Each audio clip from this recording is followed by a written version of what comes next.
Le contexte, c'est un peuple, combien est-il, je n'en sais rien, cette bande de fuyards dont j'ai parlé tout à l'heure, peu importe. C'est un petit peuple, esclave en Égypte, maltraité.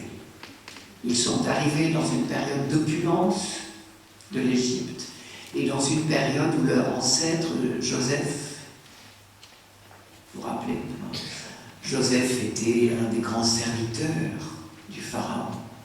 Et donc, quand tous ses frères, les fils de Jacob, ont demandé à descendre en Égypte, parce qu'en Israël il y avait une famine, ce que l'Égypte ne connaît jamais, grâce aux crues du Nil qui fertilisent et qui fertilisent chaque année, c'est connu.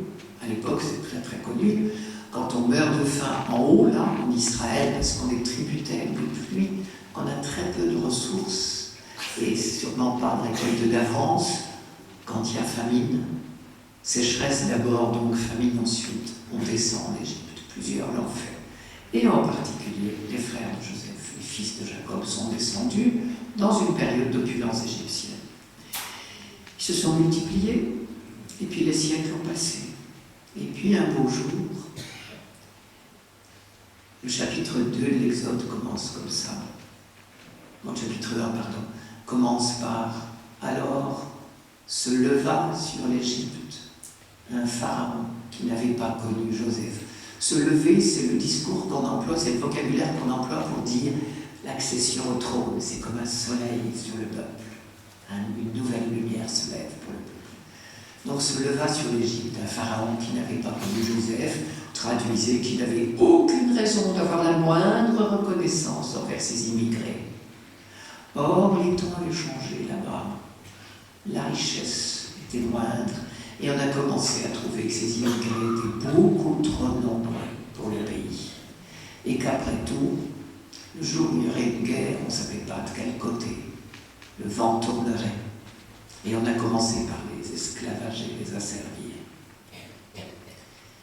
Ça s'est très très mal terminé, hein. Un esclavage de plus en plus dur et brutal. Et à la fin, puisqu'il continue à se multiplier, ces gens ont dit, vous savez, quand nos enfants ont des enfants, on est heureux comme tout, et on dit que la famille se multiplie, qu'elle prospère. On parle de fécondité. Vous savez comment on parlait d'eux là-bas? On disait, ils pullulent comme des insectes. Quand il y a des mythes alimentaires chez moi, je dis pas quelle chance, elles se multiplient, elles prospèrent. Les moustiques autant. Et donc on parle d'eux avec mépris et bientôt détestation, et on fait tout pour les éliminer. Une des bonnes manières, évidemment, c'est de faire mourir à la naissance tous les petits garçons. Je fais très vite, Moïse en réchappera parce qu'une petite maman qui a trouvé son petit garçon trop beau, mais c'est Moari, on le trouve tout très beau quand on le met au monde. Une petite maman a trouvé son petit garçon trop beau et elle a tenté le va-tout. Elle a mis le petit garçon dans une corbeille, dans le Nil, dans les roseaux, juste à l'endroit où la princesse, la fille du pharaon, se baigne tous les soirs. Elle s'est dit que peut-être un cœur de mère ne résisterait pas.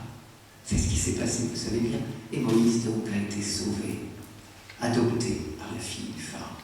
Je fais vite, vous relirez les chapitres 1 et 2, c'est superbe. Moïse va donc être, et ça c'est très important pour la suite, une personnalité double. Il est éduqué à la cour du pharaon, mais comme la jeune fille du pharaon n'a pas de lait, elle va providentiellement, bien sûr, trouver comme nourrice la maman de Moïse. Bien joué. La sœur aînée s'en était occupée, avait fait ce qu'il fallait. Très bien. Donc Moïse va être allaité par sa maman hébreu et adopté, éduqué par sa mère adoptive, la fille du pharaon. Ça veut dire qu'il est des deux bords à la fois. Du côté du pharaon, des riches, des instruits, des exploiteurs, des oppresseurs. Et du côté des pauvres, des opprimés, des exploités. Et je fais confiance à sa maman, que je l'appelle maman Moïse, parce que je ne sais pas l'appeler autrement, on n'a pas son nom. Je fais confiance à sa maman pour lui avoir parlé de ses frères et de l'alliance faite avec Abraham. Il y a des siècles, elle a parlé du Dieu d'Abraham et d'Isaac et de Jacob sur nous.